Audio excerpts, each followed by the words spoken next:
नमस्कार, मी सुवर्णा जोशी. सुपरफास्ट महाराष्ट्रमध्ये आपल्या सगळ्यांचं स्वागत. सुरुवात करणार आहोत आपण एका महत्त्वाच्या बातमीने. श्रीनगर आणि आसपासच्या परिसरामध्ये जवळपास 2 डझन दहशतवादी आढळून आलेले असून त्यांच्याकडून मोकाटपणे दुकानदारांना धमकी देण्यात येते. सुरक्षा दलापुढे ही चिंतेची बाब आहे. दहशतवादी या परिस्थितीचा उपयोग नागरिकांना भडकवण्यासाठी करणार नाहीत, यासाठी सुरक्षा दलाकडून सगळ्या प्रकारची खबरदारी घेण्यात येते. सर्वोच्च न्यायालयामध्ये सुरू असलेल्या राम मंदिर बाबरी मशीद वाद खटल्याचा निकाल मंदिराच्या बाजूनेच लागेल आणि अयोध्येमध्ये राम मंदिराच्या उभारणीला नोव्हेंबरपासून सुरुवात होईल, असा दावा भाजपचे ज्येष्ठ नेते सुब्रमण्यम स्वामी यांनी केलाय. प्रत्येक नागरिकाला त्याच्या इच्छेनुसार प्रार्थना करण्याचा अधिकार घटनेनंच दिला असून तो कुणी काढून घेऊ शकत नाही, असं ते म्हणाले. स्वामी 2 दिवसांच्या अयोध्या दौऱ्यावर आहेत.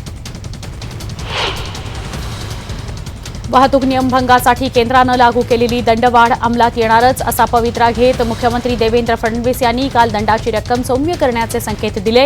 राज्याचे परिवहन मंत्री दिवाकर रावते यांच्या दंड स्थगितीच्या एकतर्फी निर्णयाबद्दलही मुख्यमंत्र्यांनी नाराजी व्यक्त केली. साताऱ्यामध्ये भाजपकडून जोरदार शक्ती प्रदर्शन करण्यात आलं. यावेळी मुख्यमंत्र्यांचं स्वागत करताना प्रथम शिवेंद्रराजे भोसले यांनी त्यांना तलवार भेट दिली, तर उदयनराजे भोसले यांनी मुख्यमंत्र्यांना पारंपरिक राजेशाही पगडी घालून त्यांचं स्वागत केलं.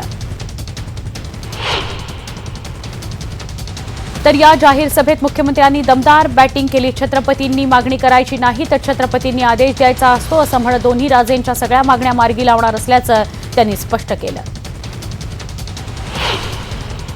उदयनराजेंनी राष्ट्रवादी काँग्रेसवर टीका केली. काँग्रेस आणि राष्ट्रवादी काँग्रेसच्या सत्ता काळात आमच्या मागण्यांकडे कायमच दुर्लक्ष करण्यात आलं, असा आरोप करण्यात आला. तर यावेळी बोलताना उदयनराजेंनी नाव न घेता पृथ्वीराज चव्हाणांवरही टीका केली. डॉक्टर बाबासाहेब आंबेडकरांचाही कलम 370ला विरोध होता, असं वक्तव्य भाजपचे कार्याध्यक्ष जे.पी. नड्डांनी केलं. ठाण्यात त्यांचं काश्मीर आणि कलम 370च्या विषयावर भाषण होतं. त्यात त्यांनी भाजपची भूमिका सविस्तररित्या मांडली. कलम 370 रद्द करताना काँग्रेस पाठीशी उभी राहिली नाही, उलट आंतरराष्ट्रीय समुदायानं पाठिंबा दिला, असंही नड्डा म्हणाले. रोहित पवारांनी उदयनराजेंच्या भाजप प्रवेशावर बोचरी टीका केली. छत्रपती या उपाधीवर संपूर्ण महाराष्ट्र मनापासून प्रेम करतो. त्या उपाधीमागे असणारा व्यक्ती नाही, तर ती उपाधी मला महत्त्वाची वाटते. अशावेळी पक्षप्रवेशाचा कार्यक्रम मोदी साहेबांच्या उपस्थितीत होणार असल्याचं सांगण्यात येतं, पण तो कार्यक्रम एका नेत्याच्या घराच्या पाठीमागे असणाऱ्या लॉनमध्ये आयोजित केला जातो. भारतीय जनता पक्षाला मला एकच सांगायचं आहे, महाराष्ट्राचे नागरिक म्हणून व्यक्तीहून अधिक त्या उपाधीचा आम्ही मान ठेवला आहे.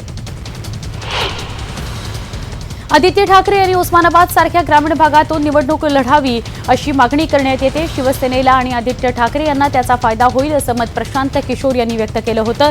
याच मागणीला जोर मिळत असून आदित्य ठाकरे यांनी उस्मानाबादमधून निवडणूक लढवण्याची मागणी जिल्ह्यातील सहसंपर्क प्रमुख शंकरराव बोरकर यांनी केली आहे. त्या मागणीचं पत्र त्यांनी पक्षप्रमुख उद्धव ठाकरे यांना लिहिलं आहे. आदित्य ठाकरेंनी उस्मानाबादमधून निवडणूक लढण्याची मागणी जोर धरली आहे.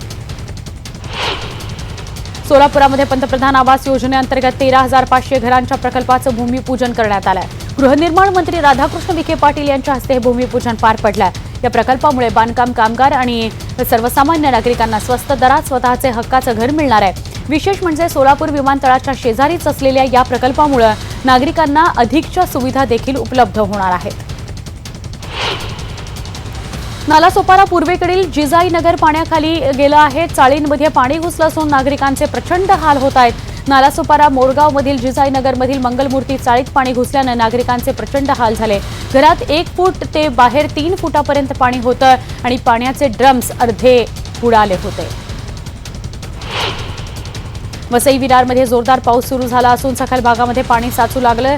टाकी road, Tulinj road, Central Park, Galanagar, Vasantnagari, Nalasopara station परिसर, आचोळे रोड या सगळ्या परिसरामध्ये पाणी साचू लागलं होतं. हा पाऊस असाच सुरू राहिला तर पुन्हा पूरस्थिती निर्माण होण्याची भीती वसई, विरार, नालासोपारा या सगळ्या भागाला आहे.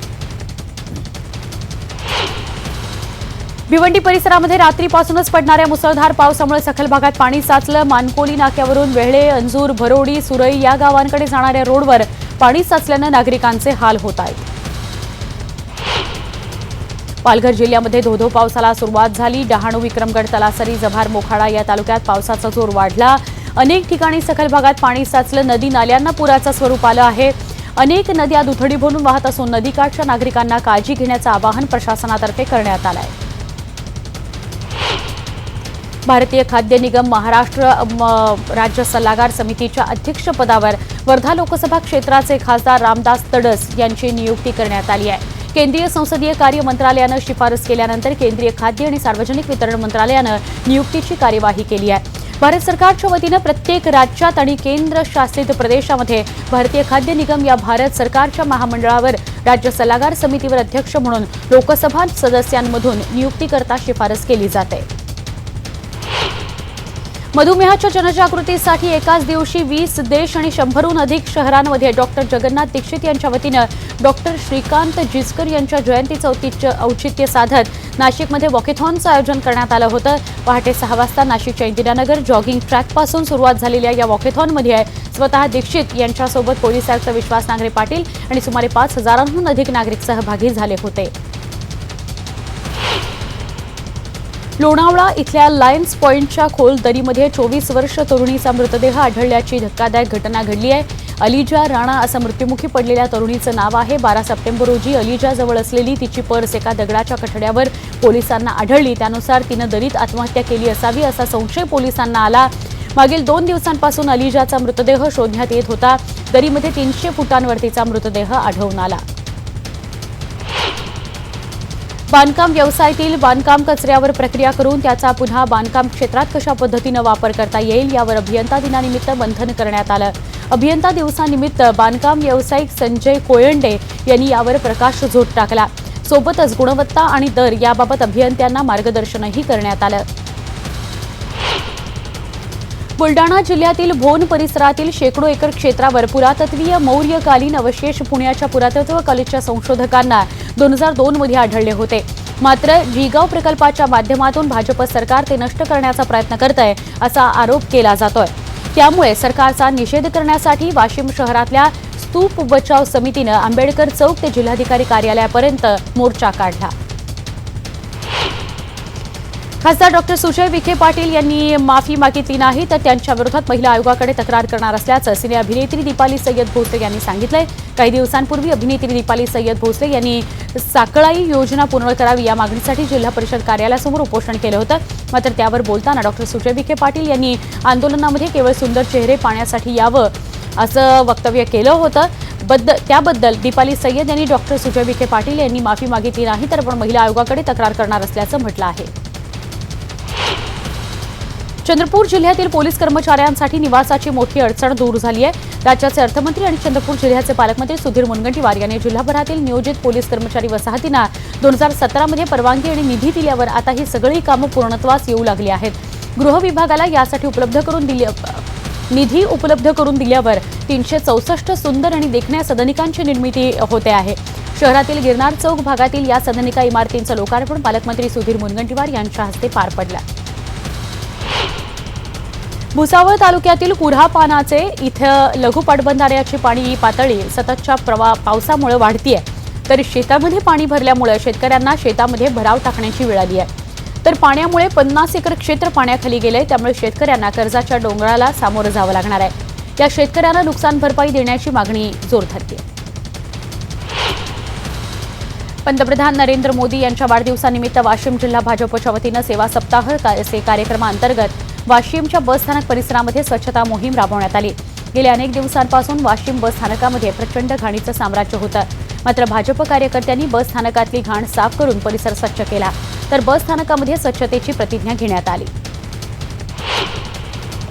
औरंगाबाद इथं आयोजित करण्यात आलेल्या राज्यस्तरीय यूथ आणि ज्युनियर वेटलिफ्टिंग स्पर्धेमध्ये मनमाड शहरातील छत्र विद्यालय आणि जय भवानी व्यायामशाळेच्या खेळाडूंनी चमकदार कामगिरी करत एकूण 13 पदकांची कमाई केली आहे. यामध्ये 7 सुवर्ण पदकं, 4 रौप्य पदक आणि 2 कांस्य पदकांचा समावेश आहे. शिवाय या खेळाडूंनी ज्युनियर मुलींचे सांघिक विजेतेपद आणि यूथ मुलींचे उपविजेतेपद पटकावले आहे. अमळनेर शहरातील ऐतिहासिक वारसा असलेला दगडी दरवाजा शेवटची घटिका मोजतोय. 1 महिन्यापूर्वी या दरवाजाचा नदीपात्राजवळचा बुरुज ढासळला होता. पुरातत्व विभागानं तात्पुरता आधार म्हणून माती भरलेल्या गोण्या भरून भिंत उभी केली. मात्र गेल्या 1 महिन्यानंतर या दरवाजाच्या दुरुस्तीच्या कामाला कोणतीही हालचाल झाली नसल्यानं या मुरुम मातीच्या गोण्यांचा खालचा थर फाटलाय.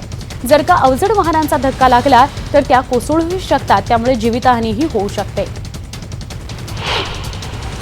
कायम विनाअनुदानित माध्यमिक आणि उच्च माध्यमिक शाळांमागील कायम शब्द वगळून 20% अनुदान जाहीर केल्यानंतर शालेय शिक्षण विभागाच्या नव्या मूल्यांकन आणि पडताळणी निकषांची पूर्तता करण्याचं आव्हान आता शाळांपुढे आहे. अनुदानासाठी तब्बल 23 अटींच्या अडथळ्यांची शर्यत पार करावी लागणार आहे. महाराष्ट्रातील उत्कृष्ट शाळेच्या स्पर्धेत मुंबईतील एक कॅम्पियन स्कूलनं बाजी मारली आहे. उत्कृष्टतेच्या विविध मापदंडामध्ये देण्यात आलेल्या परीक्षणात विद्यार्थी सरस ठरल्याचं दिसून आलं. त्यामुळे कॅम्पियन स्कूल उत्कृष्ट ठरलंय. शाळेचं या कामगिरीबद्दल पालक संघटनेतर्फे शारजेड पात्रावाला आणि तृप्ती विनायक सानप यांनी अभिनंदन केलंय. प्रजा फाउंडेशनने मुंबईतील आमदारांच्या कामगिरीचा अभ्यास करून आमदारांचं प्रगती पुस्तक प्रसिद्ध केलंय. या प्रगती पुस्तकामध्ये दहिसर विधानसभेच्या भाजप आमदार सौ मनीषाताई चौधरी या लोकप्रिय आणि विश्वासार्ह आमदार असल्याचं म्हटलं आहे. यानिमित्त उत्तर मुंबईचे खासदार गोपाळ शेट्टी यांच्या हस्ते आमदार मनीषाताई चौधरी यांचा भव्य नागरी सत्कार दहिसरमध्ये आयोजित करण्यात आला. शेकडो नागरिकांच्या उपस्थितीत संपन्न झालेल्या या सोहळ्यामध्ये आमदार मनीषाताई चौधरी यांचा दहिसरकरांची मनीषापूर्ती हा पंचवार्षिक कार्य अहवाल प्रकाशित करण्यात आला. मुंबईकरांनी रविवारी सकाळी प्राण्यांच्या हक्कांसाठी अनोखं आंदोलन केलं. वर्सोव्याच्या गॅरी रोडवरील महापालिका उद्यानामध्ये आज की आवाज या सेवाभावी संस्थेच्या पुढाकारानं आयोजित आगळ्यावेगळ्या आंदोलनात सहभागी झालेल्या तब्बल 150हून अधिक प्राणीप्रेमी तसंच जागरूक नागरिकांनी एकमुखानं प्राण्यांविषयी क्रूरता प्रतिबंधक कायदा अधिक कठोर करण्यात यावा ही मागणी केली. नालासोपारा पूर्वेकडील जिजाईनगर पाण्याखाली गेलं आहे. चाळींमध्ये पाणी घुसलं आहे. नागरिकांचे त्यामुळे प्रचंड हाल होत आहेत. नालासोपारा मोरगावमधील जिजाईनगरमधील मंगलमूर्ती चाळीत पाणी घुसलं आणि त्यामुळे नागरिकांचे प्रचंड हाल झाले. घरामध्ये 1 फूट पाणी होतं तर बाहेर 3 फुटांपर्यंत पाणी घुसलं होतं. त्यामुळे प्रचंड त्रासाला नागरिकांना सामोरं जावं लागलं. पाण्याचे भरून ठेवलेले ड्रम सुद्धा अर्धे बुडाले होते, इतकी परिस्थिती होती.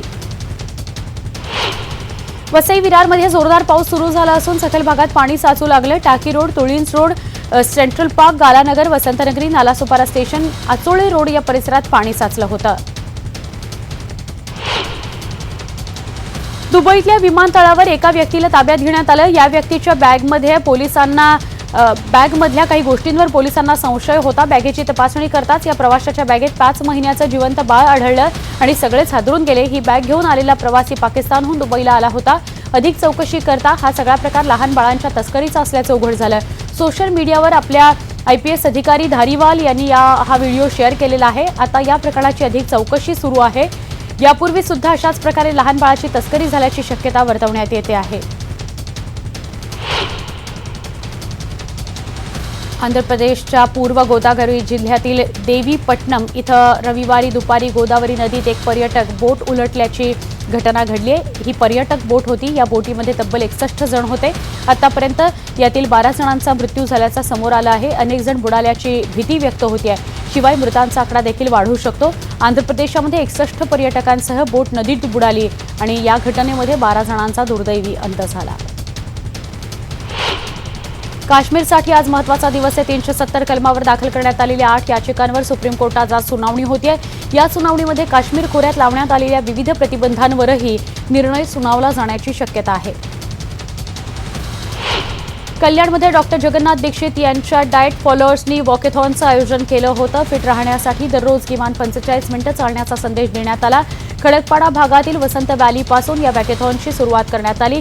त्यानंतर जवळपास 5 किलोमीटर चालण्याचा व्यायाम करण्यात आला.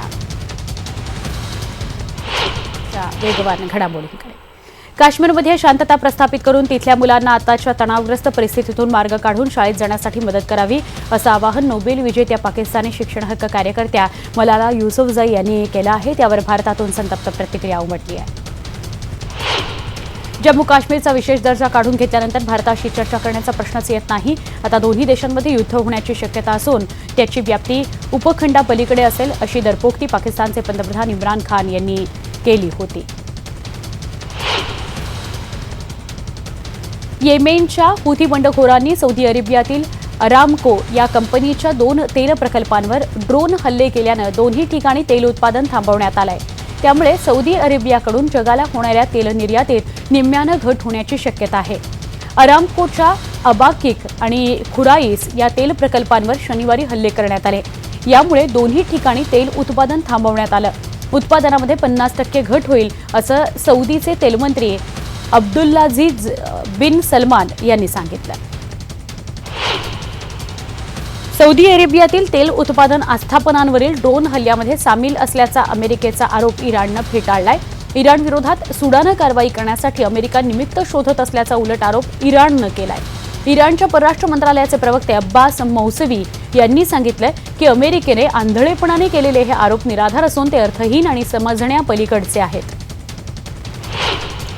पाकिस्तानी लष्करानं यावर्षी शस्त्रसंधीचं 2050 वेळा उल्लंघन केलं असून त्यात 21 भारतीय ठार झालेत, अशी माहिती परराष्ट्र कामकाज मंत्रालयानं रविवारी दिली. परराष्ट्र खात्याचे प्रवक्ते रवीश कुमार यांनी सांगितलं की पाकिस्ताननं सीमेपलीकडून दहशतवादी घुसवण्यासाठी नेहमीच शस्त्रसंधीचं उल्लंघन केलं आहे. त्यावेळी करण्यात आलेल्या गोळीबारात भारतीय नागरिक मारले गेलेले आहेत.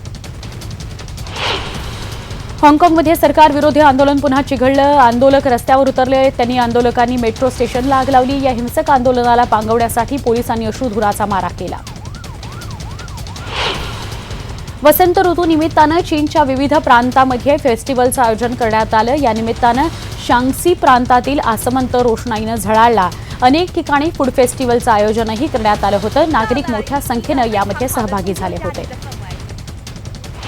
भारत आणि दक्षिण आफ्रिका यांच्यात होणारा पहिला T20 सामना सतत कोसळणाऱ्या पावसामुळे रद्द करण्यात आलाय. दिवसभर पावसानं हजेरी लावल्यामुळे मैदानावर पाणी साचलं होतं. परिणामी पंचांनी सामना रद्द करण्याचा निर्णय घेतला. मालिकेतील दुसरा सामना मोहाली इथं बुधवारी खेळवला जाणार आहे. वेगवान गोलंदाज स्टुअर्ट ब्रॉडनं केलेल्या भेदक गोलंदाजीच्या जोरावर अखेरचा सामना जिंकत इंग्लंडनं ॲशेस मालिका 2-2 अशी बरोबरीत सोडवली.